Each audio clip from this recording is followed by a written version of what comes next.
بسم اللہ الرحمن الرحیم۔ السلام علیکم dear student, I hope you will be fine. ہم نے اسلامیات کی بک سٹارٹ کی ہے جو کلاس 9th ہے اس کی، اور یہ نیو بک ہے، نیو سلیبس ہے، اور مارکیٹ میں ابھی یہ اویلیبل نہیں ہے۔ تو آج ہم اس کو سٹارٹ کریں گے، تو اس کے چیپٹر کی طرف بڑھیں گے کہ ہم نے کون سا چیپٹر سٹارٹ کرنا ہے۔ تو چیپٹر آپ کو نظر آ رہا ہے، چیپٹر نمبر 1 ہے اور اس کا لیسن نمبر 2 تعارف قرآن مجید، یہ آج ہم اس ویڈیو میں ڈسکس کریں گے۔ مشق کی طرف بڑھتے ہیں تو مشق میں سب سے پہلے ایم سی کیوز فل کرتے ہیں۔ سب سے پہلے ایم سی کیوز ہے آسمانی صورتوں کتابوں کی تصدیق کرنے والی کتاب ہے، تو قرآن مجید پہ ٹک لگائیں گے۔ آسمانی کتاب قرآن مجید کا معجزہ ہے، 1400 صدیوں سے زائد عرصہ محفوظ۔ اس کے بعد ہے قرآن مجید کی حفاظت کا ذمہ لیا ہے، تو اس کا آنسر آپ نے لگانا ہے۔ اللہ تعالیٰ نے قرآن مجید کی عالمگیریت کا تقاضا یہ ہے کہ اس کی تدوین و حفاظت کا ذمہ قرار دیا گیا، تو یہاں پہ آپ نے لگانا ہے تمام مسلمانوں کو، اس پہ ٹک لگائیں گے۔ اس کے بعد کاتبین وحی سے مراد ہیں وہ صحابہ کرام جو قرآن مجید لکھتے تھے، یہاں ٹک لگائیں گے۔ حضرت ابوبکر صدیق رضی اللہ تعالیٰ عنہ کے زمانے میں قرآن مجید کو ایک کتابی شکل میں تحریر کیا گیا جس کا نام رکھا گیا مصحف، یہ آپ نے لکھنا ہے۔ اس کے بعد بڑھتے ہیں سوالات کی طرف، مختصر آپ نے جواب دینے۔ تو سب سے پہلا سوال ہے قرآن مجید کی تعریف، تعلیمات اور اس کی خصوصیات بیان کریں۔ تو اس کا آنسر آپ نے کہاں سے لکھنا ہے یہ آپ کو میں بتاتی ہوں، میں نے نشان لگایا ہوا ہے، وہاں سے آپ نے سٹارٹ کرنا ہے۔ آپ نے لکھنا ہے اگر لفظ قرآن عربی زبان کا لفظ ہے جو قراتن سے ماخوذ ہے جس کا معنی ہے پڑھنا ہے، یہاں سے آپ نے سٹارٹ کرنا ہے۔ اور خاتم النبیین صلی اللہ علیہ وسلم پر نازل ہوا، یہاں تک آپ نے لکھ لینا ہے۔ پھر اس کے بعد انسانیت کی رہنمائی کے لیے یہاں سے آپ نے سٹارٹ کرنا ہے، اور تمام انسانوں کے نجات کا ذریعہ یہی الہامی کتاب ہے، یہاں تک آپ نے نشان لگا لینا۔ پھر اس کے بعد آگے بڑھیں گے تو آگے آپ نے جہاں میں نے نیچے نشان لگائے ہوئے وہاں سے آپ نے سٹارٹ کرنا ہے۔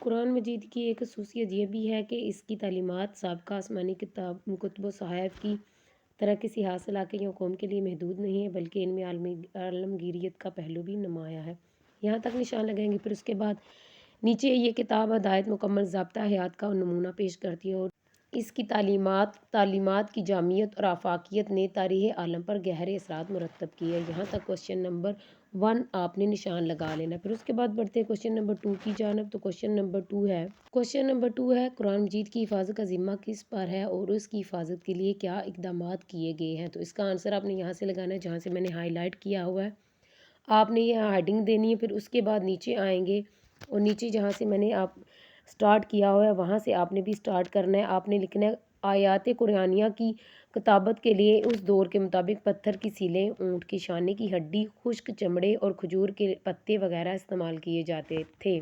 پھر اس کے بعد اس مقصد کے لیے باہمی رضامندی سے حضرت زید بن ثابت اور حضرت عمر فاروق رضی اللہ تعالیٰ عنہ پر مشتمل ایک کمیٹی تشکیل کی جنہوں نے انتہائی محنت سے قرآن کریم کی ایک آیات کو جمع کیا اور ایک کتابی شکل میں ترتیب دیا۔ پھر اس کے بعد حضرت ابوبکر صدیق کی وفات کے بعد یہ جو صحیفہ ہے، یہ جو قرآن پاک ہے، یہ حضرت عمر فاروق کے پاس پہنچا، اور ان کی شہادت کے بعد پھر ام المومنین حضرت حفصہ رضی اللہ تعالیٰ عنہا کی تحویل میں آ گیا۔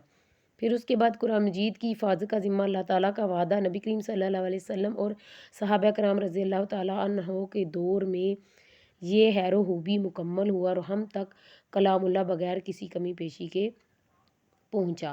پھر اس کے بعد لاسٹ ہے بلا شبہ اللہ تعالیٰ نے اس کتاب کی حفاظت کا ذمہ لیا، اور یہی وجہ ہے کہ یہ ہر قسم کے رد و بدل سے یکسر پاک ہے، یہاں تک کوشچن نمبر 2 کا آنسر کمپلیٹ ہوگا۔ پھر اس کے بعد ہم بڑھیں گے کوشچن نمبر 3 کی طرف۔ تو کوشچن نمبر 3 ہے دور نبی صلی اللہ علیہ وسلم میں قرآن مجید کی جمع تدوین کیسے ہوئی، تو اس کا آنسر آپ نے لکھنا ہے، یہاں سے سٹارٹ کریں گے۔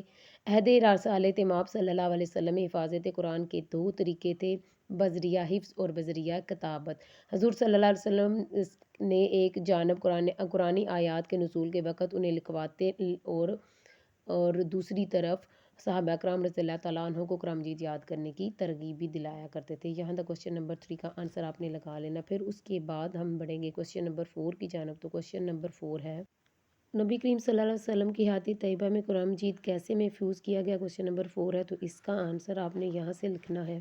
آیات قرآنیہ کی کتابت کے لیے اس دور کے مطابق پتھر کی سیلیں، اونٹ کے شانے کی ہڈی، خشک چمڑے اور کھجور کے پتے وغیرہ استعمال کیے جاتے تھے۔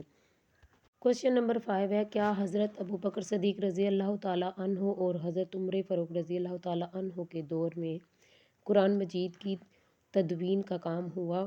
تو اس کا آنسر آپ نے یہاں سے لگانا ہے. آپ لکھیں گے خلیفہ اول حضرت ابوبکر صدیق رضی اللہ تعالیٰ عنہ کے دور میں سرکاری جو سرپرستی کے تحت جو قرآن مجید کی تدوین کا کام شروع ہوا تھا. پھر اس کے بعد اس مقصد کے لیے باہمی رضامندی حضرت زید بن ثابت اور حضرت عمر فاروق رضی اللہ تعالیٰ عنہ کی کوششوں سے انہوں نے ایک آیات کو جمع کیا. پھر اس کے بعد کتابی شکل میں دیا. پھر اس کے بعد نیچے آئیں گے حضرت ابوبکر صدیق رضی اللہ تعالیٰ عنہ کی وفات کے بعد یہاں سے لے کے حضرت حفصہ کی تحویل میں آ گیا. یہاں تک اپنے نشان لگا لینا. تو یہاں تک جو شارٹ کوشچن ہے ہمارے وہ کمپلیٹ ہوں گے. پھر اس کے بعد ہم بڑھیں گے لانگ کوشچن کی جانب.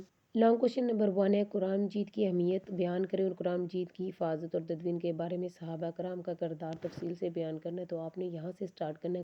قرآن مجید عربی زبان کا لفظ ہے جو قرأتن سے محفوظ ہے. یہاں سے لکھنا ہے. اور آیات جو ایک آیت ہے قرآن مجید کی حفاظت فرمانے والے ہے. یہاں تک آپ نے نشان لگانا ہے. پھر اس کے بعد نیچے آئیں گے تو نیچے آپ نے صحابہ کرام کی جو ہیڈنگ ہے وہاں سے آپ نے خلیفہ اول حضرت ابوبکر صدیق کے عہد میں یہاں سے آپ نے لکھنا سٹارٹ کرنا ہے. اور یہ سارا نیچے تک آپ نے لکھ لینا ہے. پھر یہاں تک آپ نے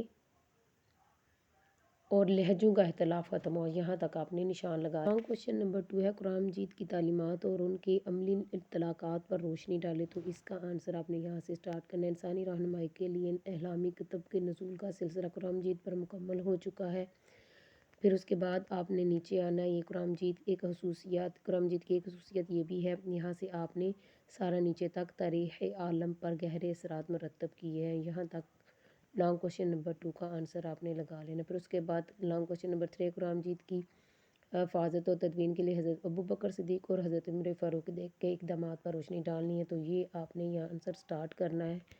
کہاں سے کرنا ہے وہ میں آپ کو بتاتی ہوں کہ آپ نے جہاں سے سٹارٹ کرنا ہے. تو آپ نے آ جانا ہے خلفاء راشدین کے دور سے ابوبکر صدیق کا آپ نے لکھنا ہے. پھر آپ نے جہاں تک لہجوں کا اختلاف ہوا یہاں تک آپ نے لانگ کوشچن نمبر 3 کا آنسر لگا لینا ہے. خلیفہ اول حضرت ابوبکر صدیق یہاں سے لے کے سٹارٹ کرنا ہے اور نیچے تک آپ نے نشان لگا لینا. یوں ہمارے ایک چیپٹر کمپلیٹ ہو گیا. اللہ نگہبان.